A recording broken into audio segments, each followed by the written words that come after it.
Hey guys, welcome to the Freezerworks 2019 Learning Series, your visual guide to our sample management software. Last time I showed you how to prepare your 2018 data file for the 2019 upgrade. Now that we have that taken care of, let's copy our data file, that's been backed up, into our 2019 database folder and run the upgrade. Here's my data file that I copied from the 2018 database folder. Now, I'll open my 2019 folder and drag the data file over to its new home.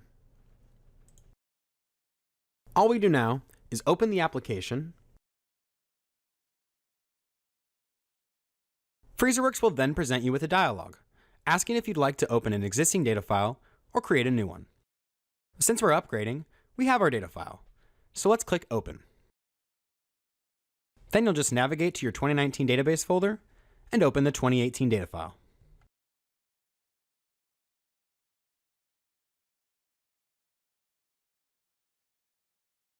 Then you'll most likely have to restart the application as the database has been reconfigured for 2019.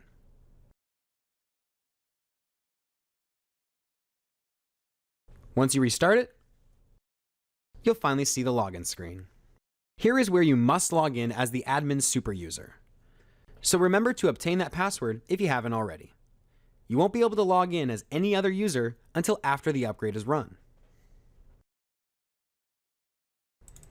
Log in as admin.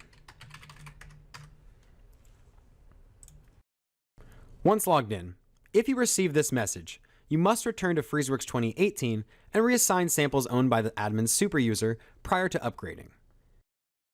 If you followed along in part 1 though, this shouldn't have happened. You may instead receive this message about a pre-upgrade report regarding sample owners that are members of multiple groups. We discussed this report in part 1 if you recall, so refer to that video if you need more information.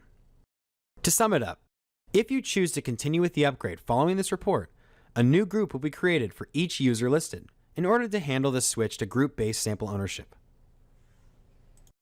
After printing that report, you may then receive another message for a pre-upgrade report regarding sample ownership conflicts. This is the other report I described in part 1, so if you need more assistance, see the middle of that video.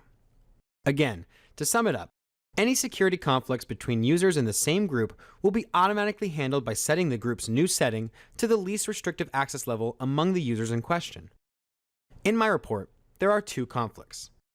If I continue with the upgrade without fixing the conflicts, the laboratory group will have modified access to all of the research group samples, even the ones previously locked down by the user Joe, who is no longer the sole owner. When you reach this message with radio buttons, you'll have the opportunity to stop the upgrade. This is in case you'd like to reconfigure anything in 2018 using the provided reports and prior to moving forward. There are actually a few other much less common messages and reports you may receive during pre-upgrade that will require more work to be done in 2018.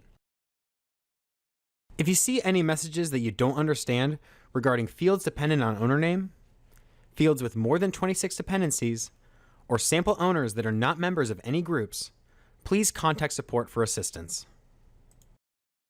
Well, I'm okay with the changes that will be made, so I'll select this first option and click Continue to finalize the upgrade.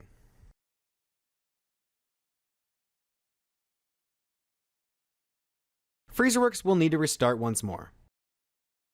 But upon reopening the software, you will have officially upgraded to 2019. Congratulations! Now you can log in as yourself and begin work on your post-upgrade process. Most of the following only applies to server copies of Freezerworks, so if you're in standalone, as I have been so far, just be sure to have some sort of SOP for data backups. If you're running a server copy of Freezerworks, here's what we believe you should do following the upgrade.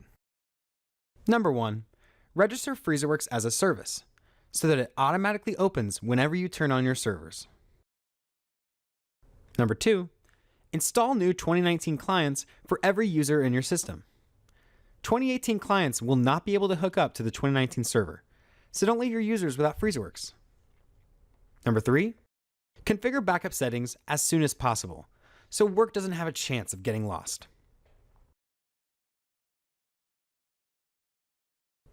And number 4, If you've installed Freezerworks 2019 on a new server, be sure to open the ports 198.1.2, 198.1.3, and 198.1.4 in your firewall settings to make sure your system isn't blocking Freezerworks, aka whitelist us.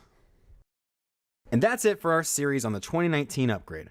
There's a lot more that can be done post-upgrade to leverage the new features for the good of your organization. So keep up with the 2019 learning series for more general help, open the user's guide for specifics, and call support for that human touch. Thanks as always for watching, and see you next time.